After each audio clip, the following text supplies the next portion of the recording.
Hello my dear students, how are you all? Students, welcome to our YouTube channel Alok professionals. Students, हम B Com के बच्चों के लिए एक बहुत ही important core paper income tax का रिवीजन कर रहे थे और इनकम टैक्स का हम लोग चैप्टर वाइज रिवीजन कर रहे थे। अभी तक हमने जो पहला चैप्टर है आप लोगों का बेसिक्स ऑफ इनकम टैक्स, उसके 2 वीडियो में हमने डिटेल रिवीजन कर लिया है और उसके साथ साथ हमने कुछ क्वेश्चंस भी प्रैक्टिस किया था। Now it's time for a new chapter और आपका जो नेक्स्ट चैप्टर हम लोग रिवीजन करने वाले that is your residential status. ये भी एक बहुत ही इंपॉर्टेंट चैप्टर है, एग्जाम में इस चैप्टर से भी आपका क्वेश्चन आता है। कभी कभी थ्योरेटिकल क्वेश्चन आपको पूछ सकता है, कभी कभी प्रैक्टिकल रिलेटेड क्वेश्चन आपको पूछ सकता है, तो बहुत ज्यादा इंपॉर्टेंट चैप्टर है। और मैं बोलूं डायरेक्ट टैक्स का one of the stepping stone है ये चैप्टर, मतलब इस चैप्टर के बाद ही आप income from salary, income from house property, बाकी के जो चैप्टर है उसे अच्छे से समझ पाएंगे। ठीक है, तो रेसिडेंशियल स्टेटस ये चैप्टर चलिए हम लोग रिवाइज करते। तो सबसे पहले सर पॉइंट ये है कि हमें ये रेसिडेंशियल स्टेटस ये जो चैप्टर है ये हमें क्यों पढ़ना है डायरेक्ट टैक्स में। देखो, किसी भी पर्सन का टैक्स इंसिडेंस यानी कि उस पर्सन को इंडिया में कौन कौन से इनकम के ऊपर टैक्स देना है, कौन कौन से इनकम के ऊपर टैक्स नहीं देना है, ये डिपेंड करता है उसके रेसिडेंशियल स्टेटस के ऊपर। कौन कौन से इनकम एक पर्सन का इंडिया में टैक्सेबल होगा, कौन कौन से इनकम टैक्सेबल नहीं होगा, ये डिपेंड करता है उसके इंसिडेंस ऑफ टैक्स यानी कि रेसिडेंशियल स्टेटस के ऊपर।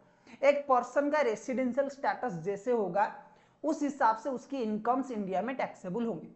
तो सर क्या ये रेसिडेंशियल स्टेटस हमें हर साल निकालना पड़ेगा? Answer is yes.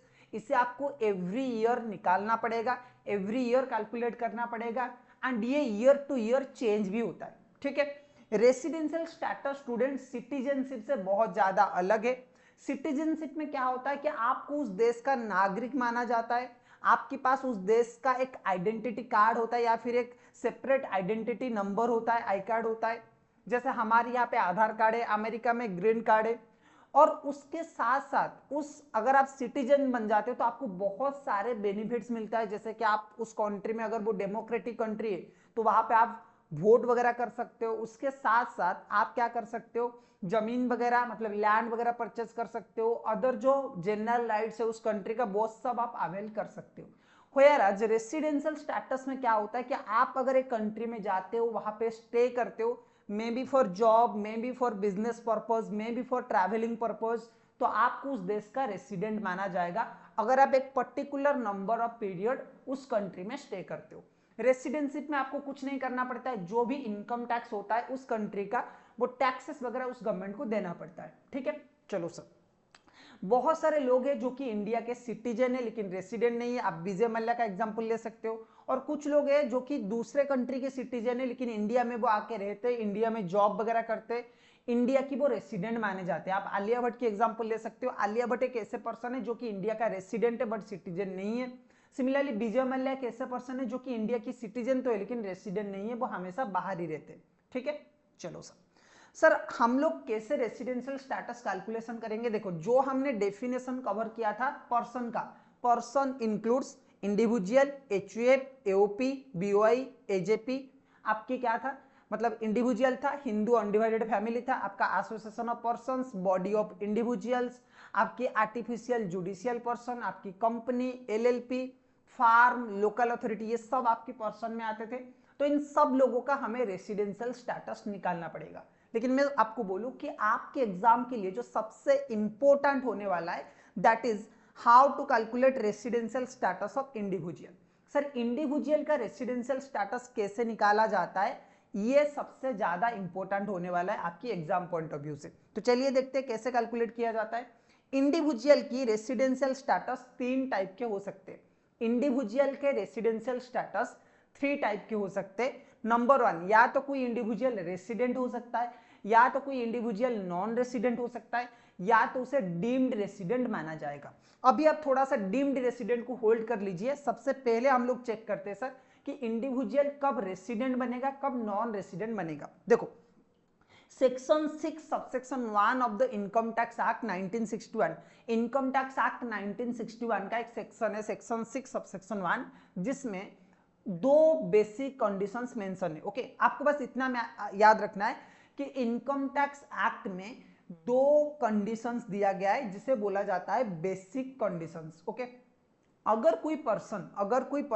कोई इंडिविजुअल ये दोनों कंडीशन में से कोई एक भी कंडीशन सेटिस्फाई करता है तो उसे हम बोलेंगे रेसिडेंट ऑफ इंडिया। तो क्या है सर, दो कंडीशन से इनकम टैक्स एक्ट में, दोनों में से कोई भी पर्सन अगर एक भी कंडीशन सेटिस्फाई करता है तो उसे हम बोलेंगे रेसिडेंट ऑफ इंडिया। तो अगर सेटिस्फाई करता है सर कोई भी individual any one basic condition satisfy करता है तो उसका स्टेटस क्या हो जाएगा सर, उसका स्टेटस सर हो जाएगा रेसिडेंट ऑफ इंडिया।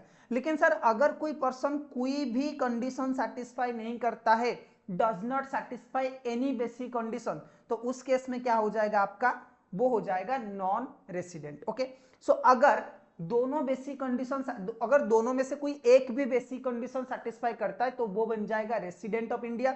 अगर दोनों में से कोई भी कंडीशन सेटिस्फाई नहीं करता है तो उसका स्टेटस हो जाएगा नॉन रेसिडेंट। ओके, अब सर ये बेसिक कंडीशंस बेसिकली है क्या, देखो बेसिक कंडीशंस कुछ इस तरह से, पहला जो कंडीशन है देखो बेसिक कंडीशंस कुछ इस तरह से, number 1, assessee must be stay in India, assessee must be stay in India for 182 days or more during the current previous year।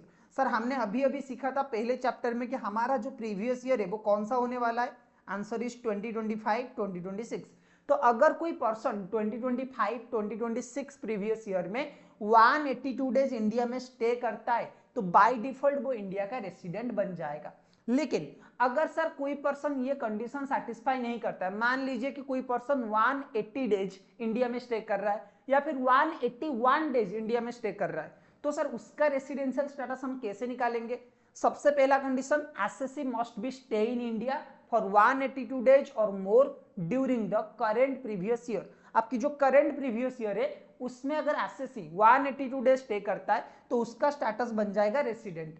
लेकिन सर अगर ये कंडीशन बाय चांस वो सेटिस्फाई नहीं करता है तो एक और कंडीशन है, और वो एक और कंडीशन क्या है सर, 60 डेज और more during the current previous year and 365 days and more during 4 years immediately preceding the previous year. इसका क्या मतलब है सर, ये बोल रहा है कि भाई देखो आपका जो करंट प्रीवियस ईयर है इसमें बस आपको 60 डेज या फिर उससे प्लस रहना है, 60 और मोर देन 60 डेज रहना है, एंड आपकी इसके पिछले 4 साल में, इसके पिछले लगातार 4 साल में यानी कि 2024 2025 2023 2024 2022 2023 2021 2022 इन 4 साल में सर अगर एसएससी टोटल 365 डेज इंडिया में स्टे करता है या फिर इससे ज्यादा स्टे करता है, 365 डेज और मोर अगर वो इंडिया में स्टे करता है तो उस केस में क्या हो जाएगा, उससे भी हम रेसिडेंट काउंट करेंगे। तो क्या है, दो कंडीशन है, number 1, assessee must be stay in India for 182 days और more during the current previous year, and उसके साथ साथ क्या है, और दोनों में से कोई एक भी कंडीशन, कोई एक कंडीशन सेटिस्फाई करना है, और assessee must be stay in India for 60 days during the current previous year and 365 days और more during 4 years immediately preceding the previous year. Okay sir, India का मतलब यहाँ पे क्या है, देखो इंडिया का मतलब सिंपल है land plus territorial water of India. Territorial water जब हम बोलते हैं तो 12 nautical miles from the sea Indian coastline, Indian coastline से 12 नॉटिकल माइल तक जो समुद्र है उसे हम बोलेंगे Indian territorial water. Okay, for computing number of days both date of arrival and date of departure is consider. Sir एक चीज याद रखना है आपको, ये जो 182 डेज है इसे काउंट करने के लिए डेट ऑफ अराइवल, जिस दिन वो पर्सन इंडिया आया एंड जिस दिन वो इंडिया से गया, दोनों डेट आपको काउंट करना है। सर एक चीज और आपको याद रखना है कि ये जो 182 डेज है ये पूरे साल भर में होना चाहिए। सर जरूरी नहीं है कि कंटिन्यू स्टे होना चाहिए, नहीं कंटिन्यूस स्टे नहीं होना चाहिए, पूरे साल भर में वो कभी भी इंडिया में आ सकता है उसके बाद जा सकता है। ठीक है, सिमिलरली ये जो स्टे है किसी एक जगह पे हो ऐसा भी जरूरी नहीं है, पूरे साल भर में वो किसी भी कोने में, अगर इंडिया में, इंडिया की डेफिनेशन में जो भी मैप आता है, इंडिया की मैप के अंदर जो भी आता है उसमें कहीं पे भी वो हो तो भी उसे क्या बोला जाएगा कि वो इंडिया में। ठीक है, एक और चीज आप लोगों को ध्यान रखना है कि sir 1 nautical mile, nautical mile वैसे क्या होता है, देखो जैसे हमारे लैंड के डिस्टेंस को हम किलोमीटर में मेजर करते हैं, सिमिलरली आपकी जो वाटर की डिस्टेंस है उसे हम नॉटिकल माइल्स में मेजर करते हैं। 1 nautical miles equal to 1.857 kilometres. 1 nautical miles equal to 1.857 kilometres. तो ये है टोटल, इसमें 12 मल्टीप्लाई कर लीजिए, वहां तक जितना भी एरिया आता है वो हो जाएगा आपका, वो आपका क्या हो जाएगा, इंडियन टेरिटोरियल वाटर। एक चीज आपको हमेशा याद रखना पड़ेगा कि ये जो रेसिडेंशियल स्टेटस जब आप कैलकुलेट कर रहे हो और नंबर ऑफ डेज जब आप कैलकुलेट कर रहे हो, तो उस टाइम पे क्या है, बहुत ही सिंपल है कि अगर एसएससी एक पर्टिकुलर डेट में आता है, अगर date of arrival and date of departure ये दोनों आपको कंसीडर करना है, लेकिन सर अगर क्वेश्चन में डेट के साथ साथ टाइम भी दिया गया कि इंडिया में वो कौन सी डेट को आया एंड कितने बजे आया, उसके साथ साथ इंडिया में वो कब आया, कब से कब वो इंडिया से गया और कितने बजे गया, ओके। अगर डेट के साथ साथ आपको टाइम मेंशन किया गया, अगर सिर्फ डेट दिया गया है तो date of arrival date of departure दोनों को ले लीजिए। अगर सर डेट के साथ साथ आपको टाइम भी दिया गया है कि वो इंडिया आया इतने बजे आया, फिर जब इंडिया से गया इतने बजे गया, ओके, तो उस केस में ना तो आपको अराइवल डेट लेना है ना तो आपको डिपैचर डेट लेना है, आपको क्या करना है, आपको काउंट करना है कि वो अराइवल डेट एंड डिपैचर डेट में कितना घंटा इंडिया में स्पेंड किया था। 24 आवर्स को आपको 1 आवर लेना है, उसके 24 आवर्स को आपको 1 डे लेना है, और अगर कोई फ्रैक्शन में आवर्स है उसे आपको इग्नोर करना है, ठीक है सर। चलो उसके बाद exception of second basic condition. Second basic condition का कुछ एक्सेप्शन है। देखो इंडिया गवर्नमेंट बोलता है कि अगर आप इंडिया में 182 डेज से ज्यादा स्टे करते हो तो आप आंख बंद कर लो, आपका स्टेटस क्या होगा, रेसिडेंट हो जाएगा। लेकिन जो सेकेंड कंडीशन है 60 days plus 365 days, due to some technicality error और due to some reason government ने कुछ एक्सेप्शन दिया है कि भाई कुछ लोगों के लिए ये जो रूल है ये एप्लीकेबल नहीं होगा, ठीक है। कौन कौन से पर्सन है, देखो इंडियन सिटीजन और person of Indian citizen lives India during the previous year for employment purpose.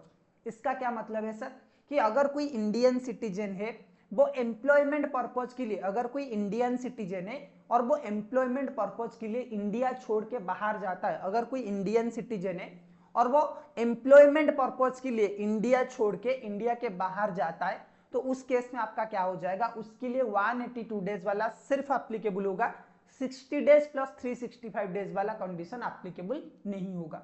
Similarly अगर कोई इंडियन सिटीजन है lives India during the previous year as a crew member of an Indian ship and ship moves outside India.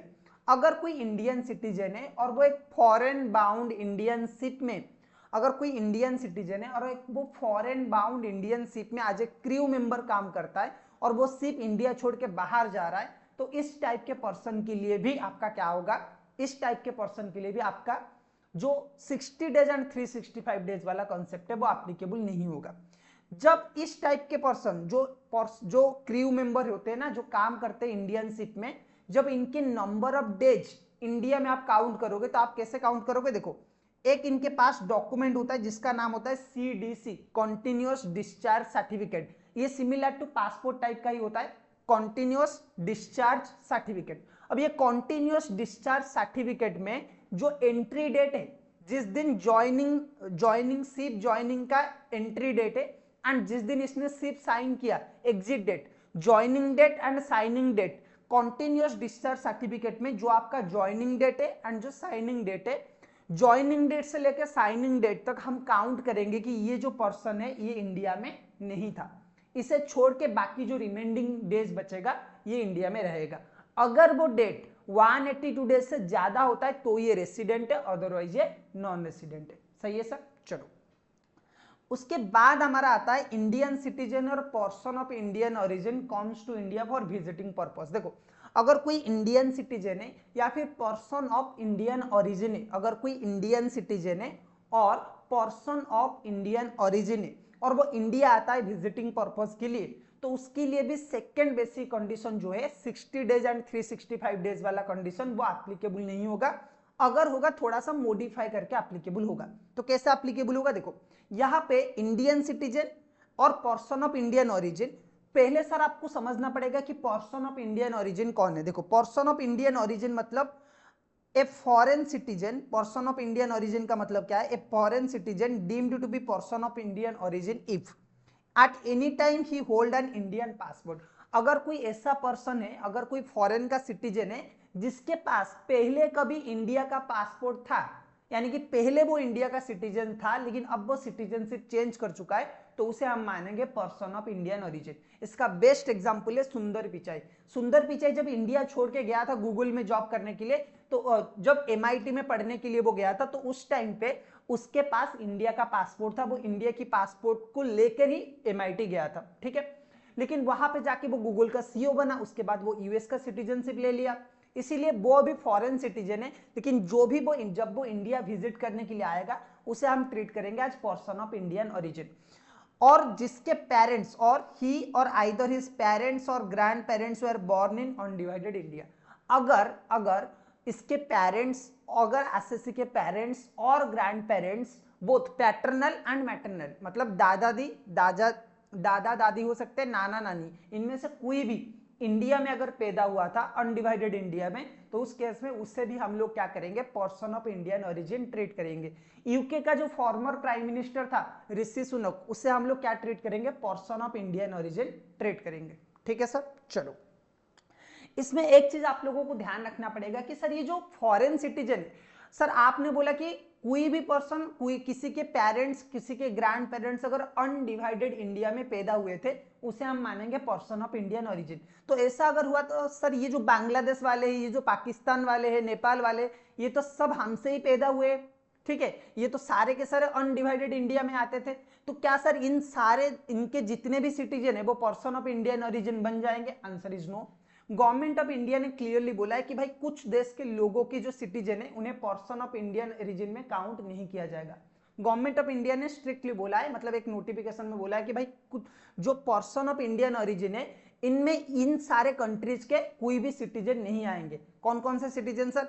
China, Pakistan, Myanmar, Nepal, Bhutan, Bangladesh, ये सारे जो श्रीलंका, ये जो सारे हमारे नेबर कंट्रीज है, अफगानिस्तान, ये सारे जो नेबर कंट्रीज है, इनके कोई भी citizen person of Indian origin के कैटेगरी में नहीं आएंगे, ठीक है सर। चलो, तो पर्सन ऑफ इंडियन ओरिजिन या फिर फॉरेन सिटीजन अगर इंडिया को विजिट करने के लिए आते हैं, तो यहाँ पे आपको ये देखना पड़ेगा कि उनका जो income other than foreign income है, उनका जो income other than foreign income, मैं सिंपली बोलूं इंडियन इनकम होगा, इंडियन इनकम, इनका जो income other than foreign income है यानी कि इंडियन इनकम, अगर ये इंडियन इनकम 15 लाख से कम है, अगर इनकी इंडियन इनकम 15 लाख या फिर उससे कम है, तो उस केस में क्या होगा, देखो 182 डेज का लिमिट सेट किया गया है। यानी कि अगर कोई person of Indian origin India में घूमने के लिए आता है और उसका इंडियन इनकम 15 लाख से कम है, तो उस केस में क्या होगा, उसके लिए 182 डेज वाला रूल सिर्फ एप्लीकेबल होगा।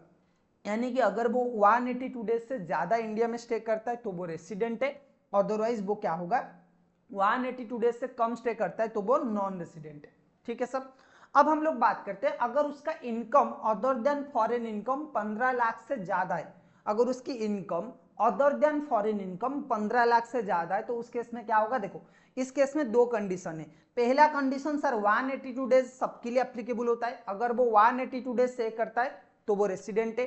अगर 182 डेज वाला कंडीशन वो सेटिस्फाई नहीं भी करता है ना, तो जो सेकंड कंडीशन था 60 डेज प्लस 365 डेज, यहाँ पे इसमें थोड़ा सा मॉडिफिकेशन हो जाता है, और यहाँ पे कितना होता है, स्टे इन इंडिया देखो पहला कंडीशन है कि अगर कोई एसएससी घूमने के लिए आता है, अगर कोई फॉरेन सिटीजन या फिर पर्सन ऑफ इंडियन ओरिजिन, अगर कोई इंडियन सिटीजन और person of Indian origin India घूमने के लिए आता है, इंडिया विजिट के लिए आता है, तो पहले हम लोग चेक करेंगे कि उसका इनकम कितना है, income other than foreign income, यानी कि इंडियन इनकम कितना है। इंडियन इनकम अगर 15 लाख से कम है, 15 लाख या फिर 15 लाख से कम है, तो उसके लिए एक ही कंडीशन है 182 डेज। लेकिन अगर इनकम 15 लाख से ज्यादा है तो उस केस में दो कंडीशन है, पहला तो 182 डेज ये सबके लिए एप्लीकेबल है, दूसरा जो है वो 120 days in the current previous year plus 365 days in last 4 years. तो जो 60 प्लस 365 था, यहाँ पे वो 120 प्लस 365 डेज हो जाएगा। अगर एसएससी 120 डेज से भी कम दिन स्टे करता है तो वो क्या हो जाएगा, नॉन रेसिडेंट बन जाएगा। अच्छा, एक बार उसने बेसिक कंडीशन सेटिस्फाई किया, देखो बहुत सिंपल है, हम लोग इंडिविजुअल का रेसिडेंशियल स्टेटस कवर कर रहे थे, तो अगर इंडिविजुअल बेसिक कंडीशन कोई एक भी सेटिस्फाई करता है तो वो रेसिडेंट बन जाएगा। अगर कोई भी कंडीशन सेटिस्फाई नहीं करता है तो वो बन जाएगा नॉन रेसिडेंट। लेकिन सर अगर वो एक बार रेसिडेंट बन गया तो यहाँ पे भी दो टाइप के रेसिडेंट है, एक है ऑर्डिनरीली रेसिडेंट और एक है नॉट ऑर्डिनरीली रेसिडेंट। एक है आपका ऑर्डिनरीली रेसिडेंट और एक है not ordinarily resident. Ordinarily resident sir कब एसएससी, देखो ऑर्डिनरीली रेसिडेंट एसएससी सर कब बनेगा, बहुत ही सिंपल है। अगर वो रेसिडेंट है यानी कि उसने बेसिक कंडीशन सेटिस्फाई किया है और दोनों के दोनों एडिशनल कंडीशंस अगर उसने सेटिस्फाई किया है, यानी कि एक बेसिक कंडीशन जिसके बदौलत वो रेसिडेंट बनेगा प्लस बोथ एडिशनल कंडीशन। अब सर ये एडिशनल कंडीशन क्या है बताऊंगा मैं आपको। देखो रेसिडेंट बनने के लिए आपको क्या करना पड़ेगा, कोई एक बेसिक कंडीशन सेटिस्फाई करना पड़ेगा एंड ऑर्डिनरीली रेसिडेंट बनने के लिए आपको एडिशनल कंडीशन, दो एडिशनल कंडीशन है, दोनों के दोनों एडिशनल कंडीशन सेटिस्फाई करना पड़ेगा। अगर कोई पर्सन एक बेसिक कंडीशन सेटिस्फाई करता है और कोई एक और कोई भी एडिशनल कंडीशन सेटिस्फाई नहीं करता है तो उस केस में उसका स्टेटस क्या हो जाएगा, नॉट ऑर्डिनरीली रेसिडेंट हो जाएगा। तो देखो बहुत सिंपल है, पहला है रेसिडेंट और नॉन रेसिडेंट। रेसिडेंट बनने के लिए कोई एक बेसिक कंडीशन सेटिस्फाई करना पड़ेगा, कोई अगर एक भी बेसिक कंडीशन सेटिस्फाई नहीं करता है तो वो बन जाएगा नॉन रेसिडेंट। ठीक है सर। लेकिन एक बार आप रेसिडेंट बन गए तो दो टाइप के रेसिडेंट है, ordinarily resident, not ordinarily resident. Sir ordinarily resident कब बनेगा, जब वो एडिशनल कंडीशन सेटिस्फाई करेगा, दोनों के दोनों एडिशनल कंडीशन सेटिस्फाई करेगा तो ही वो ऑर्डिनरीली रेसिडेंट बनेगा। लेकिन सर अगर दोनों में से कोई भी कंडीशन सेटिस्फाई नहीं करता है या फिर कोई एक एडिशनल कंडीशन सेटिस्फाई करता है तो उसका स्टेटस हो जाएगा नॉट ऑर्डिनरीली रेसिडेंट। तो चलिए देखते हैं, बहुत ही सिंपल है। देखो सर ये बेसिक एडिशनल कंडीशन क्या क्या है, देखो एडिशनल कंडीशन आपके दो है, दो एडिशनल कंडीशन। पहला कंडीशन है SSC must B resident in India in any 2 years out of 10 years immediately preceding the previous year. यानी कि हमारा प्रीवियस ईयर सर कौन सा है, 2025 2026। हमारा प्रीवियस ईयर सर कौन सा है, 2025 2026। 2025 2026 को आप साइड कर लीजिए, उसके पिछले 10 साल में अगर कोई एसएससी एनी 2 year में रेसिडेंट बन गया है तो वो क्या हो जाएगा, पहला कंडीशन सेटिस्फाई कर लेगा। सेकेंड कंडीशन सर क्या है, पिछले 7 साल में SSC must be stay in India for 730 days और more during 7 years immediately preceding the previous year. तो पहला कंडीशन है कि भाई पिछले 10 साल में, करंट प्रीवियस ईयर को छोड़ के पिछले 10 साल में आपको किसी भी 2 साल में रेसिडेंट बनना है एंड पिछले 7 साल में आपको क्या करना है, 730 days स्टे करना पड़ेगा। ठीक है, तो बहुत ही सिंपल है, मैं आपको बताता हूं कि हमारा जो प्रीवियस ईयर है, प्रीवियस ईयर यानी कि current previous year, current previous year आपका कौन सा है सर, 2025 2026। ओके, इसके लास्ट 10 साल अगर मैं बात करूं ना, आपका आ जाएगा कौन सा, 2024 2025, 2023 2024, 2022 2023, 2021 2022,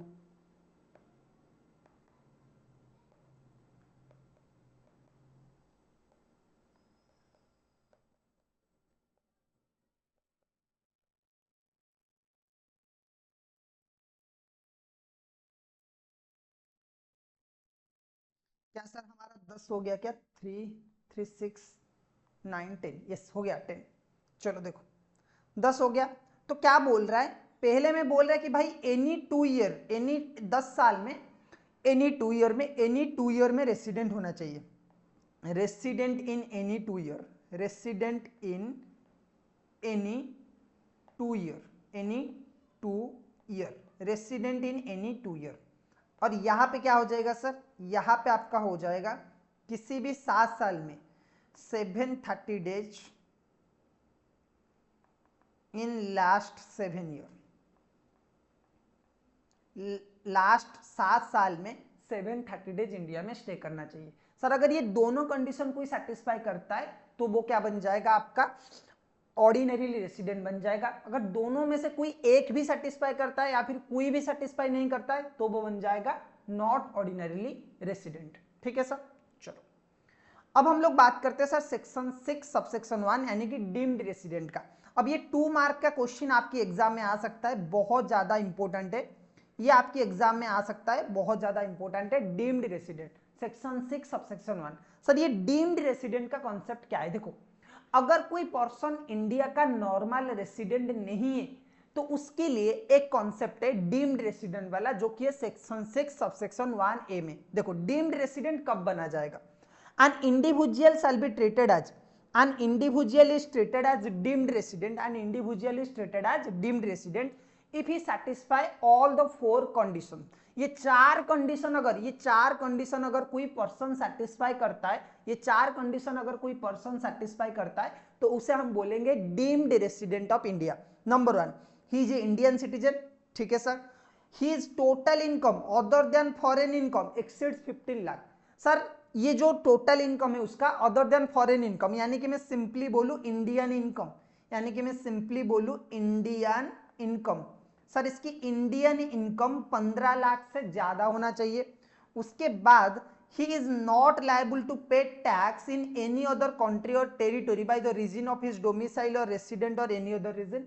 किसी और कंट्री में वो टैक्स पे नहीं करना चाहिए। पहला कंडीशन इंडिया की सिटीजन होना चाहिए, पहला कंडीशन इंडिया का सिटीजन होना चाहिए। सेकेंड कंडीशन इंडिया की जो इनकम है, income other than foreign income 15 lakh से ज्यादा होना चाहिए। थर्ड कंडीशन किसी दूसरे कंट्री में वो टैक्स पे नहीं करना चाहिए। चौथा condition he is not treated as resident as per section 6, मतलब सेक्शन 6 सबसेक्शन 1 में जो था ना नॉर्मल रेसिडेंट का प्रोविजन, वो सेटिस्फाई नहीं करना चाहिए। अगर ये चारों कंडीशन कोई फुलफिल करता है तो उसे हम बोलेंगे डीम्ड रेसिडेंट ऑफ इंडिया। एक चीज आपको हमेशा याद रखना है कि ये जो डीम्ड रेसिडेंट है ना, deemed resident always treated as, deemed resident always treated as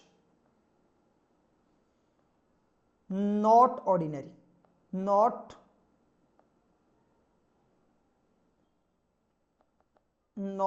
ordinary resident, not ordinary resident.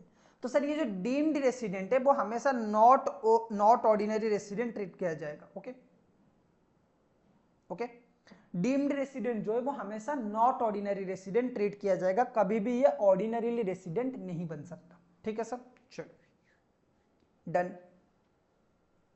Sir आपकी ये बाल इस तरह से क्यों है? क्योंकि मैंने अभी अभी शैम्पू किया है, इस वजह से ऐसा हो चुका है वो। ठीक है, डोंट वरी, आप बाल में मत ध्यान दीजिए, अब बुक में ध्यान दीजिए। यहां तक सर कंप्लीट हो गया, डन सर। तो उसके बाद सर हम चलते residential status of Hindu undivided family. Sir हम कोई क्वेश्चन नहीं करने वाले, नहीं, सेकेंड पार्ट में हम क्वेश्चन करने वाले। ओके, पहले पार्ट में हम सारे के सारे कॉन्सेप्ट्स को कवर करेंगे, उसके बाद सेकेंड पार्ट में हम लोग क्या करेंगे, जितने भी आपके क्वेश्चन है वो सब कुछ कवर करने वाले हैं। ठीक है, तो सेक्शन 6 सबसेक्शन 1 आपका था इंडिविजुअल का residential status. Now it's time for residential status of Hindu undivided family. Hindu undivided family का रेसिडेंशियल स्टेटस सर हम लोग कैसे निकालेंगे? ठीक है, तो एचयूएफ का रेसिडेंशियल स्टेटस सर कैसे निकलेगा? बहुत ही सिंपल है। देखो पहले आपको चेक करना पड़ेगा कंट्रोल एंड मैनेजमेंट। सर अगर कंट्रोल एंड मैनेजमेंट इंडिया में है तो उस केस में एचयूएफ का जो स्टेटस हो जाएगा वो हो जाएगा रेसिडेंट। अगर control and management sir India में है तो एचयूएफ का स्टेटस क्या हो जाएगा? रेसिडेंट। लेकिन सर अगर control and management wholly outside India में तो ये उसका स्टेटस क्या हो जाएगा? Non resident. तो देखो सबसे पहले how to calculate residential status of HUF Hindu undivided family. First आपको चेक करना पड़ेगा कंट्रोल एंड मैनेजमेंट सर कहां पे? कंट्रोल एंड मैनेजमेंट अगर होली और पार्शियली इंडिया में है तो एचयूएफ का स्टेटस हो जाएगा रेसिडेंट। अगर होली आउटसाइड इंडिया में है तो एचयूएफ का स्टेटस हो जाएगा नॉन रेसिडेंट। ठीक है सर, अगर एक बार एचयूएफ रेसिडेंट बन गया, अगर एचयूएफ एक बार रेसिडेंट बन गया तो उस केस में क्या होगा? दो टाइप के मतलब दो ये आइदर वो ऑर्डिनरीली रेसिडेंट बनेगा या तो वो नॉट ऑर्डिनरीली रेसिडेंट बनेगा। सर कैसे एचयूएफ ऑर्डिनरी या फिर नॉट ऑर्डिनरी रेसिडेंट बनेगा? आपको अभी अभी मैंने डिस्कस किया था एडिशनल कंडीशन।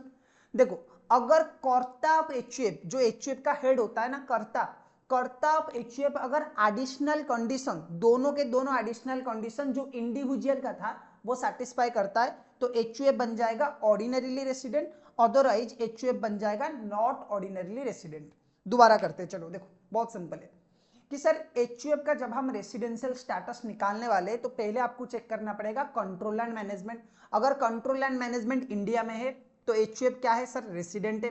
अगर control and management outside India में है तो HUF नॉन रेसिडेंट है। एक बार HUF रेसिडेंट बन गया, further will check whether HUF is ordinarily resident और not ordinarily resident. Ordinarily resident के लिए आपको क्या करना पड़ेगा, बहुत ही सिंपल है। अगर कर्ता ऑफ HUF, जो हेड ऑफ द HUF होता है, अगर वो दोनों के दोनों एडिशनल कंडीशन जो इंडिविजुअल के लिए अप्लाई होता है वो अगर सेटिस्फाई करता है तो HUF बन जाएगा ऑर्डिनरीली रेसिडेंट। अगर दोनों के दोनों एडिशनल कंडीशन सेटिस्फाई नहीं करता है तो HUF बन जाएगा, मतलब दोनों में से कोई एक, दोनों में से कोई एक करता है या फिर दोनों ही नहीं करता तो उस केस में क्या बन जाएगा, HUF नॉट ऑर्डिनरीली रेसिडेंट। ठीक है सर। चलो अब बात करते हैं residential status of company. Sir company का रेसिडेंशियल स्टेटस हम कैसे निकालेंगे, बहुत ही सिंपल है। देखो कंपनी का रेसिडेंशियल स्टेटस है सेक्शन 6 सबसेक्शन 3।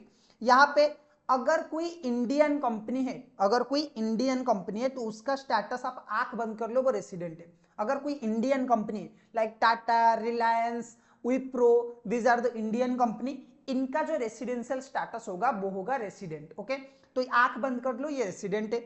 अगर सर कोई फॉरेन कंपनी है, अगर कोई फॉरेन कंपनी है तो आपको चेक करना पड़ेगा कि उस फॉरेन कंपनी का पोएम कहां पे है सर। अगर पोएम इंडिया में है तो ये रेसिडेंट बन जाएगा, अगर पोएम आउटसाइड इंडिया में है तो ये नॉन रेसिडेंट बन जाएगा। सर पोएम का मतलब क्या है, पोएम का मतलब है place of effective management. Poem का मतलब क्या है, place of effective management. Sir ये प्लेस ऑफ इफेक्टिव मैनेजमेंट का मतलब क्या है, देखो जहां पे बिजनेस का मेजर डिसीजन लिया जाता है, जहां पे एनुअल जनरल मीटिंग होता है, जहां पे मैक्सिमम बोर्ड मीटिंग होता है, जहां पे डिविडेंड डिस्ट्रीब्यूशन की डिसीजंस वगैरह लिया जाता है, उसे हम बोलते हैं प्लेस ऑफ इफेक्टिव मैनेजमेंट यानी कि पोएम। अगर पोएम इंडिया में है किसी फॉरेन कंपनी का तो वो रेसिडेंट है, अगर पोएम आउटसाइड इंडिया में है तो वो नॉन रेसिडेंट है। ठीक है सब, डन। चलो उसके बाद हम लोग सर बात करते हैं residential status of other assessees. Sir जितने भी अदर एसेसेस है like your firm, AOP, BOI, AJP, local authority, इन सबका सर रेसिडेंशियल स्टेटस कैसे निकलेगा। देखो इनके स्टेटस बड़ा ही सिंपल है, ये आइदर रेसिडेंट बनेंगे या तो नॉन रेसिडेंट बनेंगे। सर अगर कंट्रोल एंड मैनेजमेंट होली और पार्टली इंडिया में है तो ये सब बन जाएंगे रेसिडेंट। अगर control and management wholly outside India में है तो ये बन जाएंगे नॉन रेसिडेंट। ठीक है सर। चलो सर एक बात बताइए कि अगर कोई पर्सन रेसिडेंट बन जाता है या फिर नॉन रेसिडेंट बन जाता है तो उसका फायदा उसे क्या होता है। अगर कोई नॉन रेसिडेंट बनता है तो उसे क्या फायदा होता है, अगर कोई रेसिडेंट बनता है तो उसका क्या फायदा होता है, अगर कोई नॉट ऑर्डिनरीली रेसिडेंट बनता है तो उसका क्या फायदा होता है। देखो बहुत ही सिंपल है, अगर आप नॉन रेसिडेंट बनते हो तो आपको बहुत कम अमाउंट के ऊपर टैक्स देना पड़ेगा। जो अमाउंट आप इंडिया में रिसीव करते हो सिर्फ इसी के ऊपर ही आपको टैक्स देना पड़ेगा। लेकिन सर अगर आप ऑर्डिनरीली रेसिडेंट बन जाते हो तो आपको जितने भी इनकम आप अर्न करते हो वो सारे इनकम के ऊपर इंडिया में टैक्स देना पड़ेगा। यानी कि अगर आप इंडिया के नॉट ऑर्डिनरीली रेसिडेंट बन गए तो आपको ऑल ओवर द वर्ल्ड में आप जो भी इनकम करते हो उसका टैक्स आपको इंडिया में देना पड़ेगा। ठीक है, लेकिन अगर आप नॉन रेसिडेंट बन जाते हो, आप सिर्फ इंडिया में जो इनकम रिसीव करते हो, इंडिया में जो इनकम अर्न करते हो, सिर्फ उसी के ऊपर आपको इंडिया में टैक्स देना है। ठीक है सर, तो नॉन रेसिडेंट बनना इंडिया में बहुत ज्यादा बेनिफिट है। ओके चलो सर अब हम लोग बात करते हैं कि non resident, resident and ordinarily resident, इनके लिए ordinary resident, not ordinary resident and non resident, इनके हाथ में कौन कौन से इनकम टैक्सेबल होगा। नंबर 1, इनकम रिसीव्ड, अक्रूड और अराइज इन इंडिया। देखो बहुत ही सिंपल है, अगर कोई इनकम इंडिया में रिसीव हो रहा है, अगर कोई इनकम इंडिया में अक्रूड हो रहा है, मतलब इनकम जनरेट हो रहा है बट रिसीव नहीं हुआ है, income earned but not received, और अगर कोई इनकम इंडिया में अराइज हो रहा है, इंडिया में कोई इनकम जनरेट हो रहा है, तो ये तीनों के लिए टैक्सेबल है। ऑर्डिनरी रेसिडेंट के लिए टैक्सेबल, नॉट ऑर्डिनरी रेसिडेंट के लिए टैक्सेबल एंड नॉन रेसिडेंट के लिए भी टैक्सेबल है। ठीक है, चलो देखो, अगर मान लीजिए कि मेरा एक घर है, इंडिया में एक घर है, वहां से मैं रेंट रिसीव करता हूं, हाउस प्रॉपर्टी का रेंट में इंडिया में रिसीव करता हूं, तो वो इनकम कहां पे से टैक्सेबल होगा, इंडिया में टैक्सेबल होगा। सर अगर मेरा इंडिया में इनकम है, मतलब घर है मेरा, रेंट ड्यू हो चुका है लेकिन टेनेंट ने अभी रेंट पे नहीं किया है, तो सर उस केस में क्या हो जाएगा, उस केस में भी वो इनकम अक्रूड हो चुका है तो वो भी इंडिया में टैक्सेबल होगा। सर अगर कोई इनकम इंडिया में अराइज हुआ है, मैंने किसी को इंटरेस्ट वगैरह दिया है, इंटरेस्ट ड्यू होने वाला है, सर वो इनकम भी क्या होगा, इंडिया में टैक्सेबल हो जाएगा। Okay, so income received in India, income accrued in India और इनकम अराइज्ड इन इंडिया, ये तीनों इनकम सबके लिए टैक्सेबल होने वाले। आपकी स्टेटस कुछ भी हो, you have to pay tax in India. अगर कोई इनकम आप इंडिया में रिसीव करते हो तो उससे आपको इंडिया में टैक्स देना है, उस इनकम के ऊपर आपको इंडिया में टैक्स देना है। कोई इनकम अगर इंडिया में आप अर्न करते हो, अभी तक रिसीव नहीं किया, तो उसके ऊपर भी आपको टैक्स देना पड़ेगा। अगर सर कोई इनकम अराइज हो रहा है इंडिया में, तो उसके ऊपर भी आपको टैक्स देना पड़ेगा। So income received in India, accrued in India और अराइज इन इंडिया, तीनों केस में आपको इंडिया में टैक्स देना पड़ेगा। सेकंड क्या बोल रहा है, income deemed to be received in India. अच्छा, कुछ इनकम है जो कि आउटसाइड इंडिया में भले ही रिसीव हो, हम अज्यूम करेंगे कि वो इंडिया में रिसीव हुआ है। कुछ इनकम आउटसाइड इंडिया में भले ही रिसीव हुआ हो, हम अज्यूम करेंगे कि वो इंडिया में रिसीव हुआ है, तो इस टाइप के इनकम को बोला जाता है income deemed to be received in India. ये भी सर तीनों के लिए ही टैक्सेबल है, taxable taxable taxable taxable taxable taxable. Okay, उसके बाद आता है income deemed to be accrued और arise in India. Income deemed to be accrued और अराइज इन इंडिया, कुछ इनकम है जिससे जो आउटसाइड इंडिया में अक्रूड भी होता है, आउटसाइड इंडिया में अर्न भी होता है, लेकिन फिर भी हम अज्यूम करेंगे कि वो इनकम तीनों के लिए, मतलब इंडिया में अक्रूड हो रहा है तो ये तीनों के लिए टैक्सेबल हो जाएगा। Income deemed to be accrued और अराइज इन इंडिया, ये तीनों के लिए टैक्सेबल हो जाएगा, टैक्सेबल टैक्सेबल टैक्सेबल। ठीक है सर, चलो फोर्थ नंबर क्या बोल रहा है, इनकम फ्रॉम द बिजनेस और प्रोफेशन रिसीव्ड और अक्रूड और arise outside India but control and management और setup is in India. Okay, अगर कोई इनकम आउटसाइड इंडिया में अराइज भी हो रहा है, आउटसाइड इंडिया में रिसीव भी हो रहा है, लेकिन उसकी बिजनेस का जो सेटअप है वो इंडिया में, मान लीजिए कि मेरा एक फार्म है, सीएमए का एक फार्म है मेरा, ठीक है, मेरा एक सीए का फार्म है या फिर सीएमए का फार्म है, मैं क्या कर रहा हूं, ऑडिट वगैरह कर रहा हूं, टैक्सेशन वगैरह काम कर रहा हूं, ठीक है, मेरा जितना भी इनकम है ना, मैं दुबई में गया, दुबई गया ऑडिट करने के लिए, ठीक है, दुबई में एक कंपनी का ऑडिट करने के लिए गया, वहां पे मेरा एक फार्म है, वहीं पे मैं ऑडिट वगैरह करता हूँ, आर्टिकल्स वगैरह भी वहीं पे, ठीक है, लेकिन जो कंट्रोल है, जो इंस्ट्रक्शन वगैरह है वो मैं इंडिया से दे रहा हूँ, ऑफिस वहां पे एक है लेकिन जो इंस्ट्रक्शन वगैरह है वो मैं यहां से दे रहा हूँ, ठीक है। इसीलिए अगर ऐसा कोई सेटअप है जहां पे इनकम आउटसाइड इंडिया पे हो रहा है, ओके, अराइज भी वो आउटसाइड इंडिया में हो रहा है, बिजनेस भी आउटसाइड इंडिया पे है, लेकिन सेटअप इंडिया में है, मैनेजमेंट जो हो रहा है वो इंडिया से हो रहा है, तो ये भी तीनों के लिए टैक्स, मतलब ये सिर्फ दोनों के लिए टैक्सेबल है, ordinarily resident and not ordinarily resident. Okay, चलो नॉन रेसिडेंट के लिए ये नॉट टैक्सेबल है।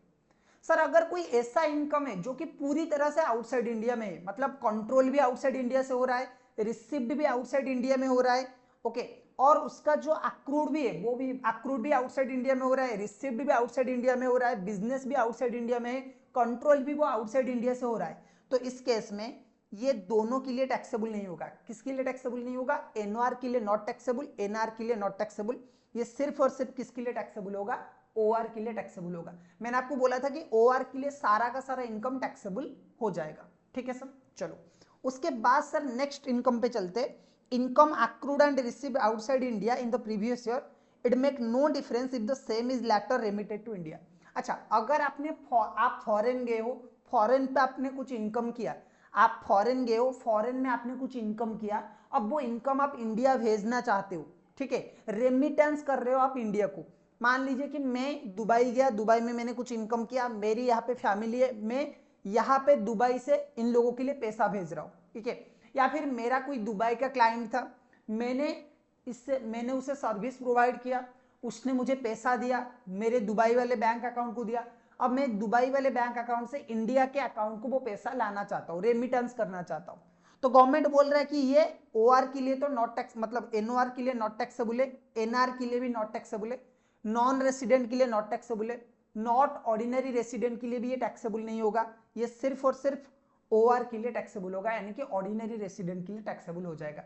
इवन इफ आपने फॉरेन में इनकम किया है, उसे अगर आप इंडिया लाना चाहते हो तब भी आपको इंडिया में टैक्स देना पड़ेगा if you are a ordinarily resident. Okay sir, मान लीजिए कि मैंने 2014, 2015 या फिर 2020 में मैंने वो इनकम किया था, उस टाइम पे मैंने इनकम किया था फॉरेन में, मतलब मैंने प्रीवियस ईयर 2020, 2021 में दुबई में जो इनकम किया था ना, वही उसके दुबई वाले सेविंग अकाउंट में वो पैसा मेरा पड़ा था। मैं आज उसे इंडिया लाना चाहता हूँ। 2020 एंड 21 का जो इनकम है ना, 2020-21 का इनकम मैं आज इंडिया लाना चाहता हूँ, तो क्या सर मुझे टैक्स लगेगा? Answer is no. यहाँ पे आपको कभी भी टैक्स नहीं लगेगा, ना ओआर के लिए लगेगा, ना एनओआर के लिए लगेगा, और ना ही आपका एनआर के लिए लगेगा। ठीक है, तो अगर past year on tax income या फिर पास्ट ईयर के इनकम आप करेंट ईयर में इंडिया को रेमिटेंस करते हो, तो यहाँ पे आपको टैक्स देने की कोई जरूरत नहीं है। ठीक है सर, चलो स्टूडेंट्स, इसी के साथ ही हमारा जो मैक्सिमम चीजें है ना वो कवर हो चुका है। ठीक है, scope of the total income हमारा कवर हो गया। तो इसके बाद हमें बस दो ही चीजें कवर करना है, income deemed to be received in India and income deemed to be accrued और अराइज इन इंडिया। तो ये दोनों हम नेक्स्ट वाले पार्ट में कवर कर लेंगे। उसके साथ साथ हम 2-3 क्वेश्चन भी सॉल्व करने वाले, जिससे आपका एग्जाम के लिए, एग्जाम में जो टाइप का क्वेश्चन आएगा वो आप इजीली कवर कर सकते हो। ठीक है, चलो सो इस वाले पार्ट में बस इतना ही, नेक्स्ट पार्ट में मिलते हैं। Till then keep learning.